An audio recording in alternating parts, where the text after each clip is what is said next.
We are live. What's up, my friend? Abby here, and welcome back to another Write With Me live stream. This is the third and final NaNoWriMo session of the Write With Me live stream sessions.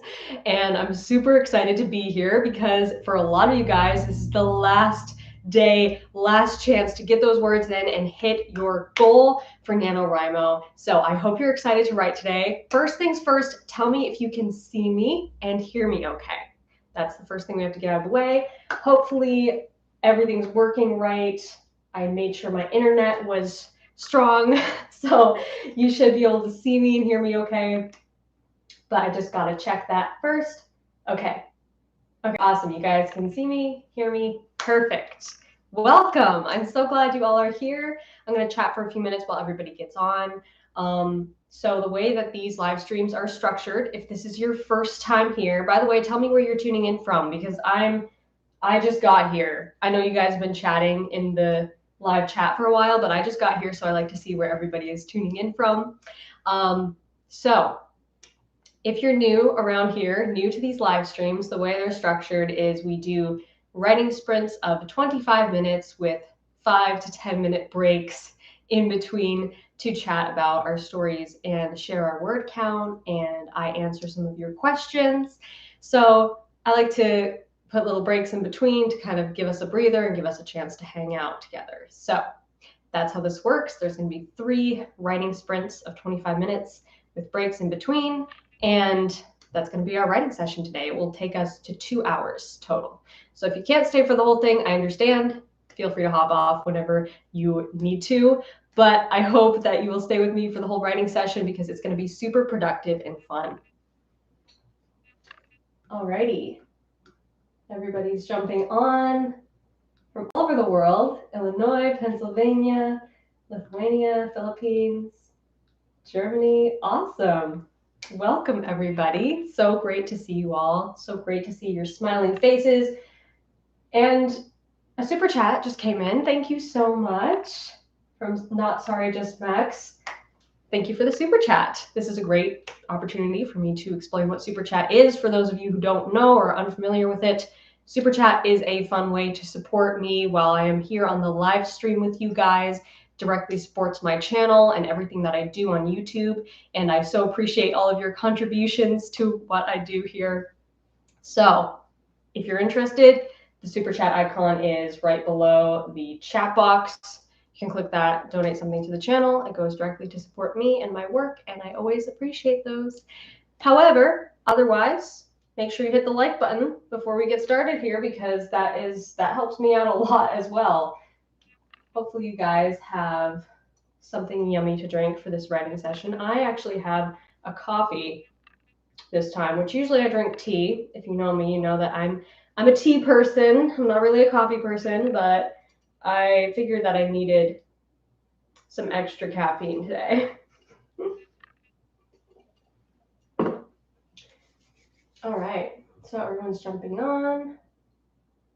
Hot chocolate, that's super festive. If you guys were here last weekend on my channel, I did a live virtual book signing with my new book, Tessa and Weston, The Best Christmas Ever. You guys, a lot of you showed up for that book signing. It was super fun. Thank you guys for showing up there and joining me for that really exciting day. I have all of them stacked up here on the floor because I spent the whole morning writing out the Christmas cards to go in the boxes, which, by the way, guys, if you ordered a book, I'm shipping them tomorrow. So if you were wondering, why haven't I gotten the shipping confirmation yet? That's why. I'm shipping them tomorrow. I spent the morning writing all the Christmas cards, so all the Christmas cards are tucked into their book, their respective book, and ready to be shipped out to you guys, which is really exciting. So I'm going to handle the shipping aspect of all of that tomorrow. But later today, I'm going to box them all up, which will be kind of festive. But first, we're going to get some writing done. And I'm really excited because I have been wanting to jump back into this manuscript. And I haven't really had a chance to write over the past few days because I've been busy with the book signing and everything. I'm going to be working on actually a flashback scene for the co-write project that me and my sister are writing together. So it's kind of non-linear. Flashbacks are the one thing that I write out of order, so out of linear order. And I find it easier to write flashbacks that way because then I can kind of decide what parts are the most important to include in the actual book. I don't always write flashbacks like this, but I've been finding it useful with this particular character's backstory to just write all of her backstory kind of separately and then decide what pieces I want in the actual book. So it's also difficult to find places to put the flashbacks. So that is one downfall to writing it in a separate area out of sequential order, because then you're like, where do I put this? I want to put this somewhere and there's like no room. Or my chapters are just so monstrously long that once I put the flashback in, it's like a whole novella now, that one chapter. So, it's a struggle. I'm writing flashbacks too. Awesome. We can be writing our flashbacks together. So a lot of you guys are participating in NaNoWriMo. We're going to get started in just a minute. I'm just going to let everybody jump on because I see the number continuing to go up of the participants, which is so fun. A lot of you guys are participating in NaNoWriMo, and it's getting down to the wire for you, especially if you're in another part of the world. So I'm in Eastern time zone, so it's 1 o'clock in the afternoon where I am. But I know that a lot of you guys, for some of you, it might be already December 1st. So NaNoWriMo might be completely over now. But a lot of you guys are just down to the wire, showing up to finish writing and hit your writing goal. And I'm so excited to be here for that, cheering you on and writing with you, hopefully giving you some encouragement and inspiration to keep going. So, a lot of different genres being written today, a lot of different projects. I'm very excited. It's going to be good. Okay, so let's jump into the first writing sprint. Oh, Super Chat just came in. Thank you so much. First time here. I have improved on my writing so much thanks to your videos, and I'm watching movies trying to find the themes, genre, etc. So thanks a lot for making these videos. Awesome. That is so cool. I'm so excited to hear that you are studying stories and pulling apart the layers and the patterns and figuring out the science behind why your favorite stories work. That is such a valuable skill to have, and it's so fun. I find it really fun. It's one of my favorite things to do. So I'm glad that you're enjoying that, and I'm glad that you're enjoying my videos. Thank you for the super chat. Okay, let's dive in. Is everybody ready? Is everybody ready? I'm ready. I'm so ready to get started. I'm going to set up a timer on my iPad here, so it's going to ring, and you guys will probably hear it if you keep your sound on. Otherwise, feel free to set a timer right now for 25 minutes. That's going to be our first sprint number 1, and then we're going to take a short break, and I'll answer some of your questions, and we can chat about our stories. Okay? Is everyone ready? Pretty sure you all are ready. Maybe get some words in. Okay. So, whoops. 25 minutes on the clock. Let's get started. I'm going to jump into this flashback scene and start writing.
Rocket.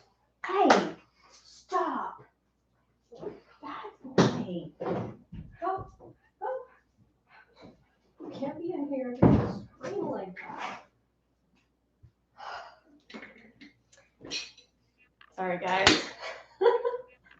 You all love Rocket. That's what he does to me for no reason. Just will burst out howling, barking, whatever that was. He likes screaming when he gets scared. I'm terribly sorry for that rude interruption.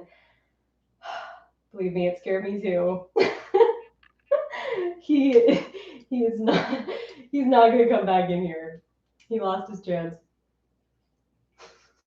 Gosh, dogs. I'm sorry if I triggered your dog to bark wherever you are.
There's timer number 1.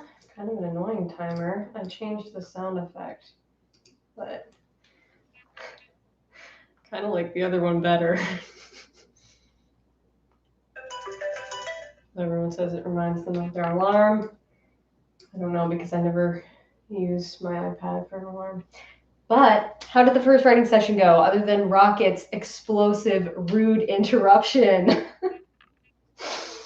I'm so sorry about him. He is a little overzealous sometimes. I wrote about 400 words in that sprint. How'd you guys do? 600, 435, 200. We love Rocket. I'll make sure I let him know after we're done here.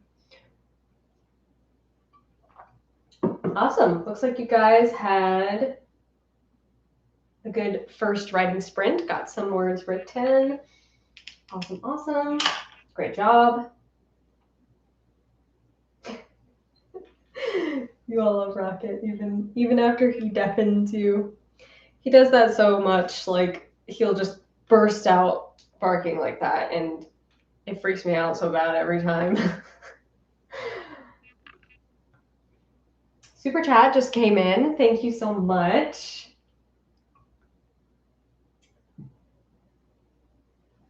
Any advice on books to learn how to write an interesting romance in a novel of a different genre? That's a good question. The thing about writing romance is it's really about character arcs. And I've talked about this in other videos, but it's worth mentioning again because I get a lot of questions about writing romance, and there's really not much different from writing romance and writing any other genre or any other character arc in a different genre. Because really all it is you have this character who's going to go on a journey and learn things and overcome some fears and understand the truth about something. They're going to change as a result of their journey, right? That's the most important thing in a character arc that's satisfying. And so with a non-romantic story, usually that involves the character having to face their own demons, their own struggles and fears, and go on a journey, maybe facing an antagonistic force of some kind. And with a romance, you have this dynamic of two characters really bringing each other to a new realization.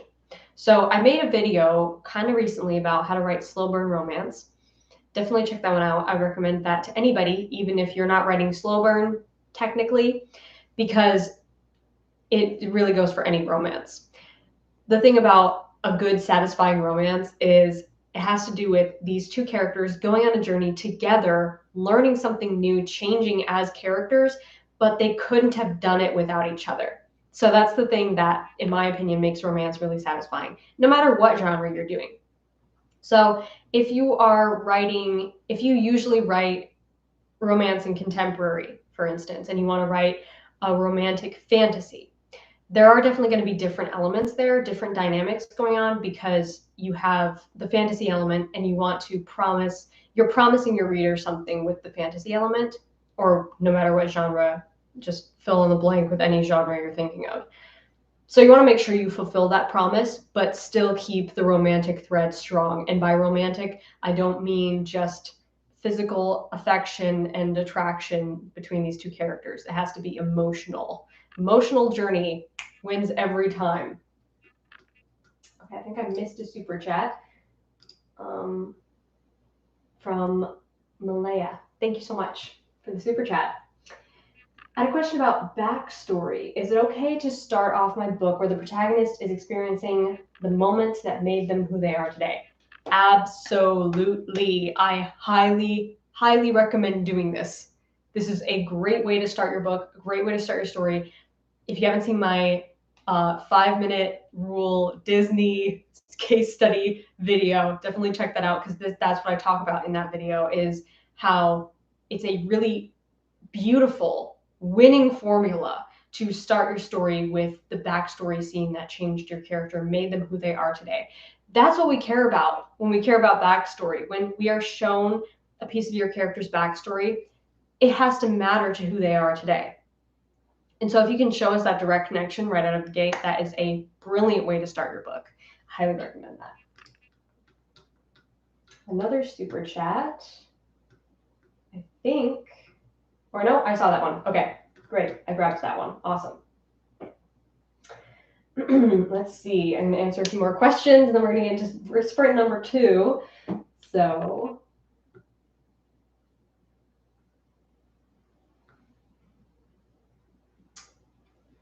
how do you know if you should write a story or not? I have a lot of ideas, and some of them I'm not sure are right for me. I think a great way to figure out if you should write a story or not is, first of all, does it keep coming back to you? Like, does the idea just haunt you? Like, you can't get away from it. Everywhere you go, you're thinking about it, or every day it comes up somehow in your mind, and you just keep coming back to this idea. Chances are that's a story that you should write. Another piece of advice that I've heard from, I was watching Dan Brown's masterclass, and I just started watching it, so I haven't seen much of it, but already I heard a few tidbits that I'm like, oh, these are really good pieces of advice. And something that he said about figuring out what story you should write is write the prologue or the preface, like the first chapter, the opening of your story. Write the prologue for all of them and see which one you need to get back into. I thought that was a really good piece of advice, because oftentimes we like the shininess, the way an idea looks on the outside, but then when you start writing it, you're like, this isn't really me. So if you like test drive some of these ideas, that might help you to narrow your focus and find what is right for you. Another super chat. Thank you so much to Jessica. Thank you for the super chat. I hope you're doing well. I keep rewriting my first chapter and can't seem to get past it. Do you have any advice on how to fix this? So the first chapter is definitely tricky. It's the nemesis of a lot of writers. The first chapter can be some of the hardest thing that you ever write. And I've struggled with first chapters as well in the past. I think a good place to start, if you're just like completely stuck, is continue writing whatever happens after this and see if something else comes up as a better first chapter. Like, this idea that you have for the first chapter might not actually be the best option for the first chapter. A lot of stories, I've said this in several videos, a lot of stories start too soon by starting really before something is happening. And I'm not saying that's the case with your story, probably not, if you've been watching my videos and following my advice here that I give on YouTube, but you want to start with something already happening. Something's already shifting and changing. The protagonist is already being forced towards the place where they're going to be pushed outside their comfort zone. Okay, and sometimes that lead up, we start too soon. We start in a place where we're setting things up to then put them in a place where they're shoved outside their comfort zone. What if you just started with them being shoved outside their comfort zone? Chapter 1. What would that look like? Another thing that I've done in the past that has helped me is to turn it completely upside down, whatever that means to you. So maybe that means it's from another character's point of view, or maybe that means your first chapter is really a future scene that you are writing from another person's perspective, or from the main character's perspective at the front of the book, or something completely different. Just anything that is totally the opposite of what you have going right now. And this can provide clarity and focus, and it can also help you to see what you are stuck on in a different light. So even if you don't end up using this wild, crazy new idea, it might help you to find what's wrong with the first chapter that you are stuck with. So hopefully that helps. That is what has helped me in the past. Can the plot twist be the ruin of the protagonist's first plan? Yes, absolutely. That is definitely a great way to construct a plot twist. That is one of many ways to construct a plot twist, but that's something that I talk about in my plot twist video, which is part of my 3x story structure series. And in that video, I talk about how your protagonist really has to be faced with another impossible choice after the plot twist. It has to personally affect them. It has to be a mind-blowing, world-shaking realization that upends their plans in their entire life. So if you got that, you nailed it. Okay, I'm going to answer 2 more questions, and then we're going to get into our next writing sprint. What is your favorite, this one's fun, what is your favorite classic English literature book ever? There are so many. I love so many of them, but I'd have to say Sense and Sensibility by Jane Austen is my favorite classic. But I love so many. Like, I love Jane Eyre. I love Pride and Prejudice, obviously. I love Little Women. There are so many that I love. But Sense and Sensibility, there was something about that story that it has always resonated with me a lot. Maybe because I have such a close relationship with my sister, and I love the sisters element of the book. And I've always really related to Eleanor's character a lot. Like, every time I take a what Jane Austen character are you quiz, I always get Eleanor Dashwood. So I basically am Eleanor, and I love that story. Okay, one more question.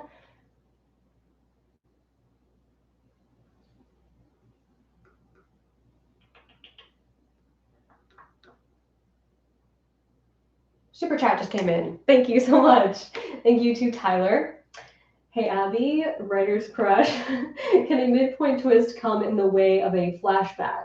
Something that reshapes how we view the antagonist and the protagonist.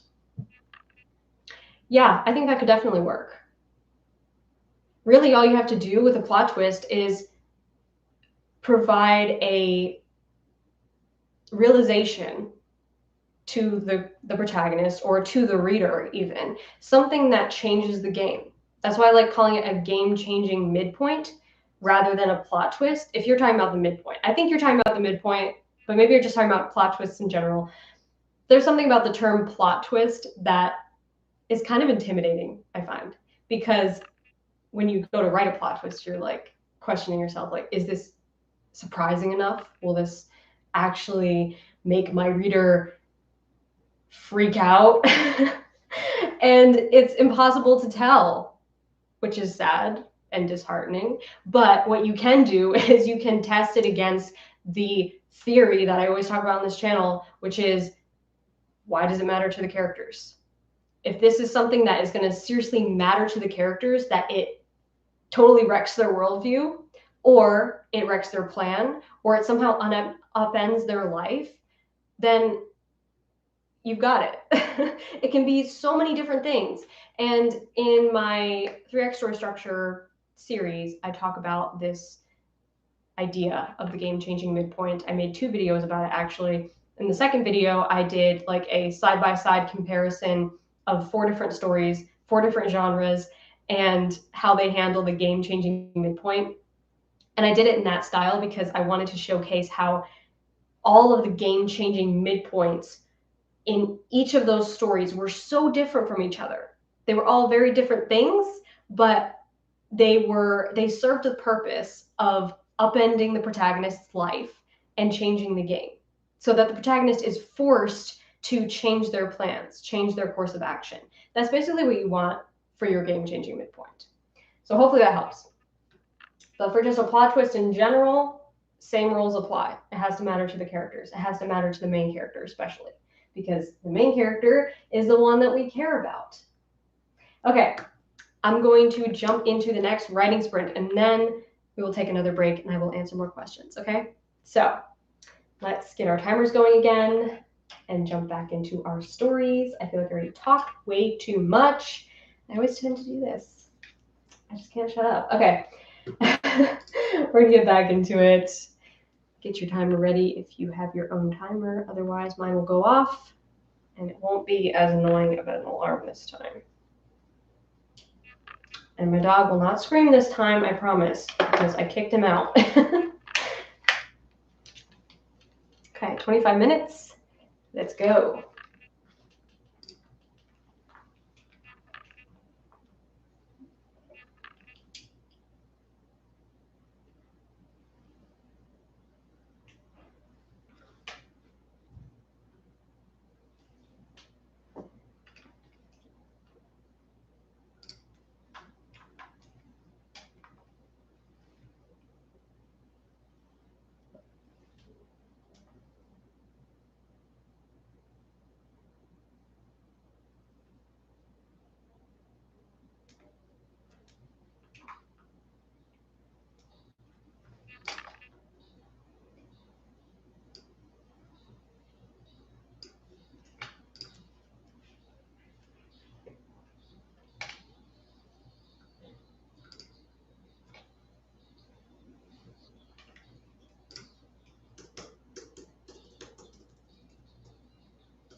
There is our second timer.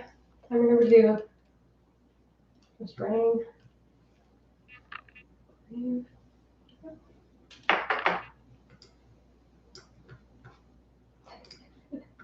Everyone always says that it's like your alarm.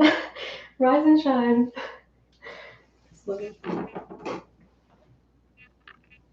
So, how'd it go? How did the second writing sprint go?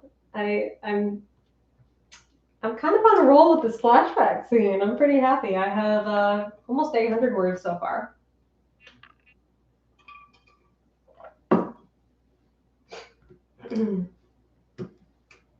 Looks like you guys got some good words in this session. 350, 600, 200, 1,000. Awesome. Great job, guys. Awesome. Fantastic. I'm pretty happy with how my flashback scene is coming out. I have to limit myself because I don't want to make it too long. I have a tendency to just like go on and on with flashbacks because I love them so much, but I have to make sure that I focus on what's important to my characters and try to leave out the unnecessary details, even though I like some of them.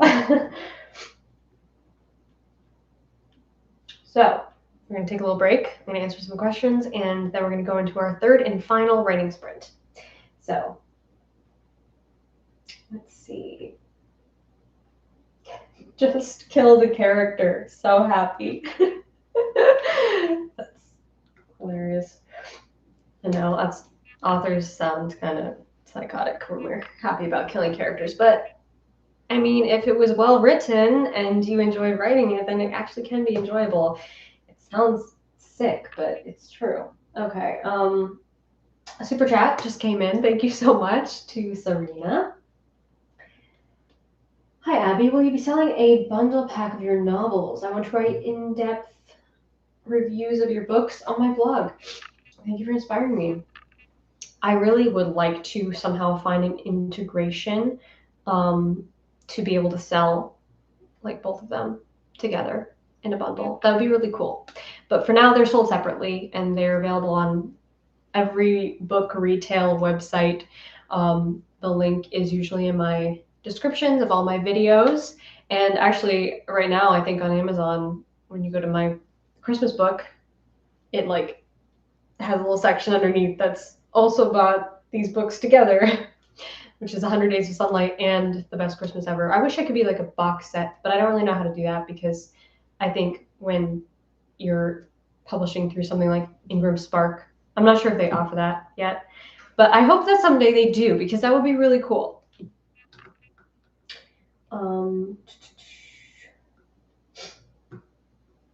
Do you have any advice for writing battle scenes? Ooh, battle scenes can be tricky because there's a lot going on, right? Especially if you have a lot of characters, a larger cast of characters, and a lot of different things are happening at once.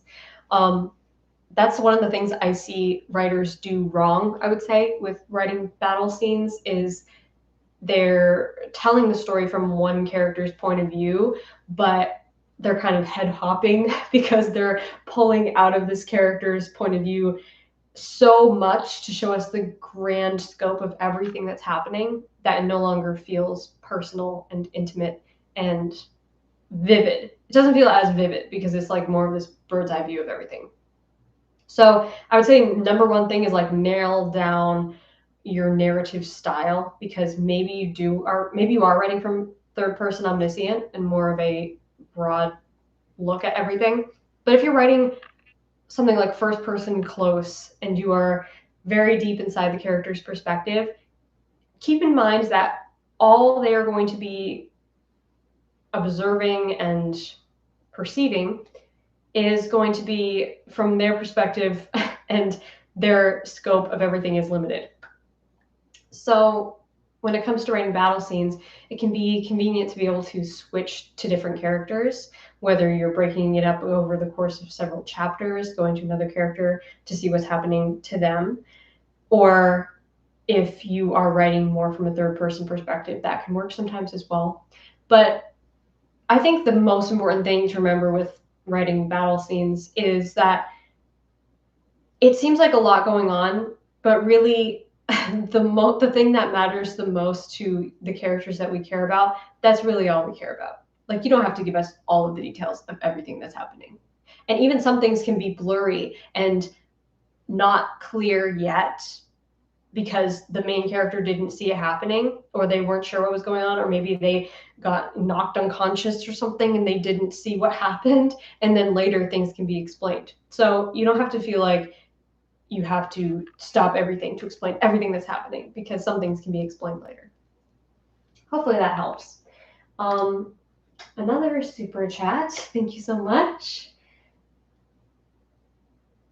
Hey, Abbie, my question is how to get over insecurity of sharing my writing with people. Might sound dumb, but I can't seem to get over it, no matter if they tell me that they're interested in listening. This is a very real struggle, so it is not dumb at all. A lot of writers face this struggle. I faced this struggle when I first started sharing my writing with others. And it was intimidating at first because it's a very vulnerable thing to share your writing. And to this day, it feels very vulnerable to me to publish a book and share it with people. Or even if I'm not publishing, even sharing it with my beta readers feels very, it feels vulnerable because it has so much of your heart in it. So first things first, know that everybody feels that way. Every writer feels this way. It is not just you. It's totally normal to feel insecure or hesitant about this, but you have to reach a point where you say to yourself, I've done my best on this. I have reached the limit of what I can do, and now I need feedback, because we all reach a place where we need feedback in order to grow and improve as a writer. And look at it like that, not as, this is going to be criticized or something, but this is going to help me grow. Even if it's criticized, even if somebody gives you constructive criticism and feedback, it will help you to grow and improve as a writer. And this is really difficult to do, but I would say try to not identify with the work so much. And by that, I mean, as artists, we tend to identify a lot with what we create, which is good because it should have our heart in it and our passions. But it can also be a bad thing when it starts to feel like an extension of us. And now if somebody doesn't like it or they criticize it, we feel personally attacked. And all that is you're identifying too closely with this thing. You're basing your value off of what the person thinks of this thing. It's not an extension of you. It's just something you made. And maybe it can be made even better with a little bit of feedback. So try to keep an open mind. Try not to identify too closely with it so that you can look at it objectively and make it better and improve as a writer. Hopefully that helps. Another super chat. Thank you so much from Tanya. I so appreciate it. Thank you guys. Thank you all for your support. I so appreciate it. I'm gonna just make sure I didn't miss a super chat. I don't think I did. Okay, I saw that one. Oops. Or okay, I guess I did. Sorry. Okay, I saw that one.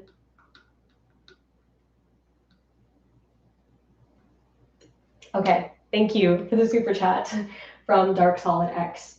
Hi, Abbie. Thanks for being an inspiration. I'm having trouble transitioning from one scene to the next. Is there a right and wrong way to do it? I would say there's no real wrong way to do it, and there's no definite right way to do it. I mean, you can write transitions however you want. Some transitions flow better than others, but that's not to say that every transition has to flow seamlessly. Now, one thing should lead to another in the realm of cause and effect. Like, you should be able to see how these events are related, kind of a domino effect of one thing makes the next thing happen, makes the next thing happen. That's how life works, cause and effect. We're used to seeing life happen like that, so it makes sense when a narrative and a story flows that way. But as far as transitioning from scene to scene, depending on your narrative style, if you're switching point of view, if you are doing short chapters or longer chapters, it's really up to you. So most of this is creative liberty you can take here and bring your own style to it, but make sure that everything has a direct connection to each other, as in there is this flow of cause and effect. It's just kind of, it makes sense to the reader why this is happening, why we're being taken to this scene, why we are seeing these characters now. Hopefully that helps. Okay, I think I got the super chats. Great, awesome. I'm going to answer a few more questions, and then we're going to jump into our third writing sprint. Do you have a street team or a set of alpha beta readers? If so, when did you first think about having them?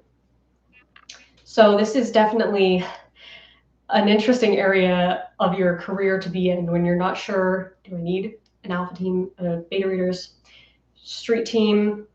So for me, street team, and this has maybe a different definition for depending on the writer, but for me, street team means an ARC team. So ARC team comes pre-publication, but post-editor and post-beta readers. So when you have beta readers, they are going to be giving you feedback on developmental edits. And by that, I mean the story itself. So not necessarily line edits, but elements of the story. Okay, your character arcs and the pacing and certain things like maybe minor plot holes. Okay, so those are things that your beta readers should be giving you feedback on. And once you have implemented their feedback, then you're going to probably be sending to a professional editor. And then the final stage before publication is the street team, the ARC team. At least that's what I've heard it described as. That's what I think of this street team as. So when I say street team, I mean ARC team. So when I realized that I needed beta readers and then needed to figure out how to get an ARC team was basically a point where I decided this is the book I'm going to go with. It was 100 Days of Sunlight, obviously, because this is the book I want to debut. I want to present myself as an author to the world with this book. I think it most accurately represents me and what I care about and what matters to me. So once I made the choice, it was a matter of editing a lot, self-editing a lot, and then figuring out who are just a few people in my life that I already know who care about my work, who want to see me succeed, but who will give me honest, brutally honest feedback to make this book the best it can possibly be. And I say a few people because it really does not have to be that many people. Okay, it could be 2, 3 people, the most, I would say. Because once you start getting tons of feedback from like a dozen people and trying to implement all of that, it will just be a mess because you don't need that many conflicting opinions, okay? It will be very difficult to find focus with that. So I would say 2 to 3 people that are very trusted readers who will be honest with you. Find who those people are. You might know them already. They might be friends or family members or just somebody that you've met through an online community like this one. So find those people, and then the next step after that, after you implement those edits, would be to seek out a professional editor that you want to work with. And by the way, Kate and I did a whole podcast on how to find a professional editor that is perfect for you and your book. So definitely check out that podcast if you want to hear me unpack this more with Kate and both of our collective experience with this. Hopefully that helps. All right. We'll do one more question, and then we're going to get into our next final sprint.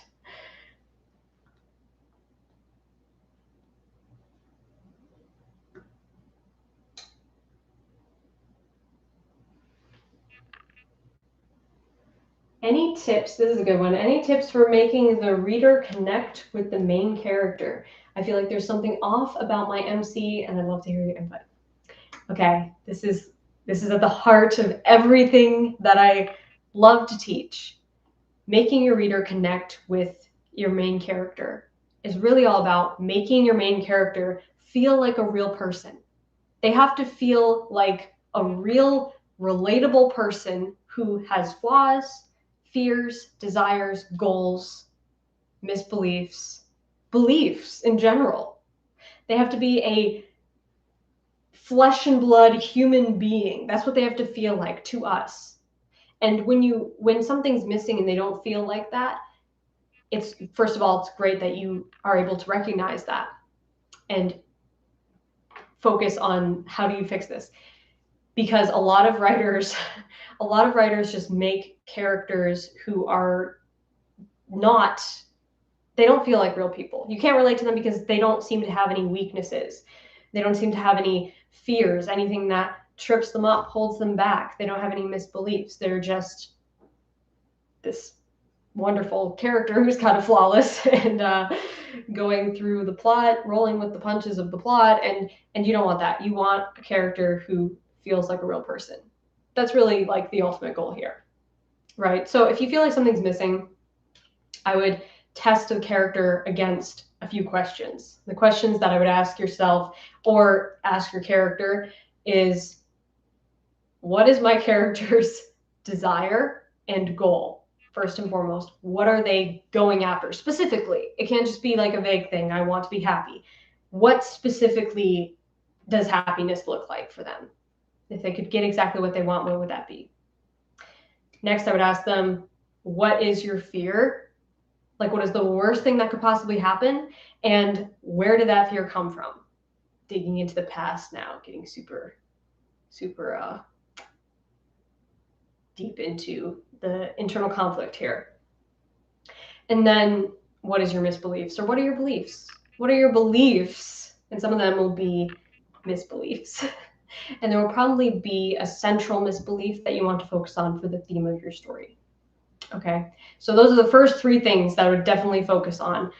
Another element of their character is their personality and making sure that their personality is consistent. So this is something that I'm kind of a nerd about. I love personality typing and figuring out my character's personalities because it helps to make them a consistent character. And when you have a consistent character, they feel more like a real person.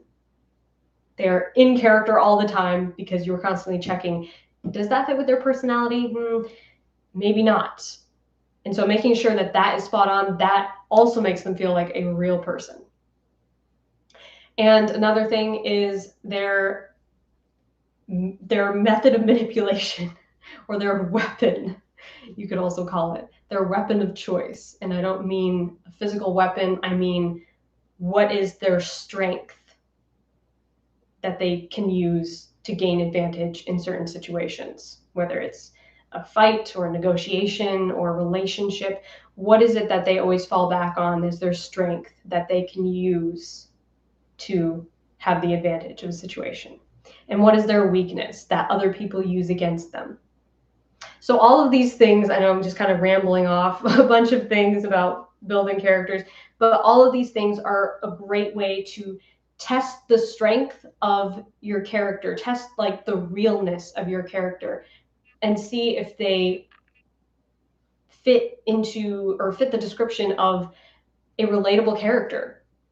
If they have desires, fears, misbeliefs, beliefs in general, weaknesses, weapons that they use to gain advantage in situations, and they have a goal that they're actively pursuing, congratulations, they're going to feel like a real person that you can relate to, and your readers will probably love and certainly never forget. So hopefully that helps. I'm going to stop rambling now, and we're going to go into the third writing sprint. So get your timers ready, and let's do this. 25 minutes left to this writing session. Let's get on it.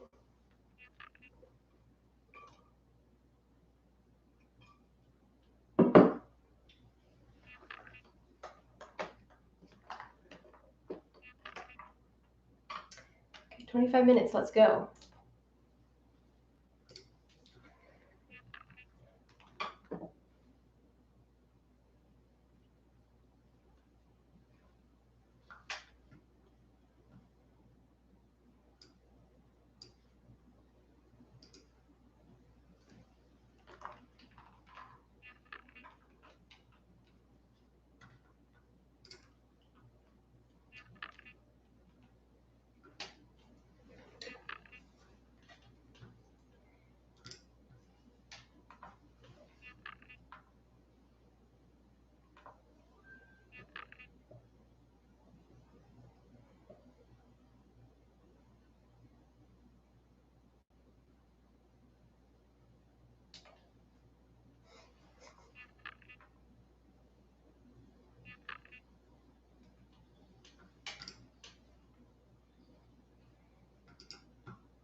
timer number 3, just writing, sprint number 3 is done.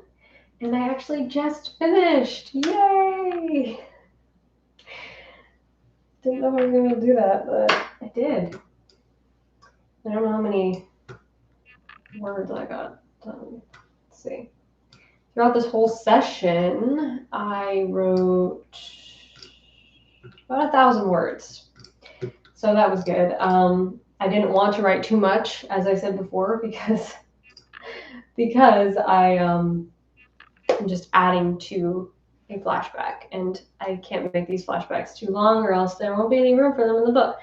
So I successfully added what I wanted to this flashback, and I was able to find a smooth way to lead into it. So that was a bit of a challenge, but I think it works. So basically put a new front end on this flashback, which I did the last time we did one of these writing sessions. I think I was doing the same thing, because I took one flashback and split it into 2 and moved the second half of it to a different part of the book, and it was pretty interesting. But yeah, boom, that's it. I hope you guys had a great writing session. Thank you so much for joining me for this Write With Me live stream. I hope that you had fun, got some words written. Looks like you guys got a lot done. Very productive session. I'm super glad. I'm so glad that you were here. Thank you guys for the super chats. Thank you for being here, supporting my channel, and just showing this community so much love.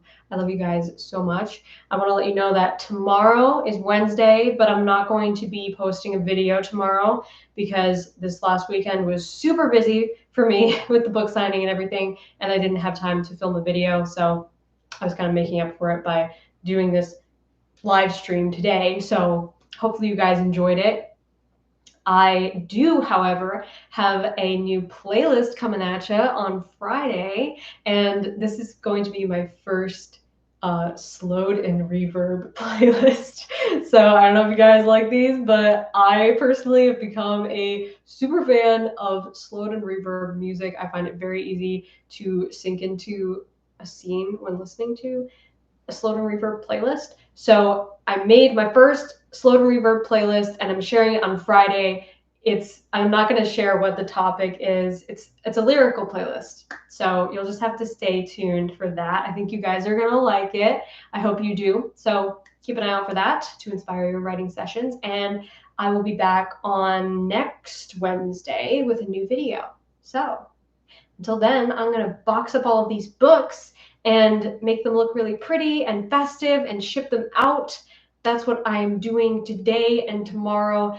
So yeah, lots to do still. I hope you guys had fun. Thank you again for joining me for this writing session, and I will see you in the next one. Until then, rock on.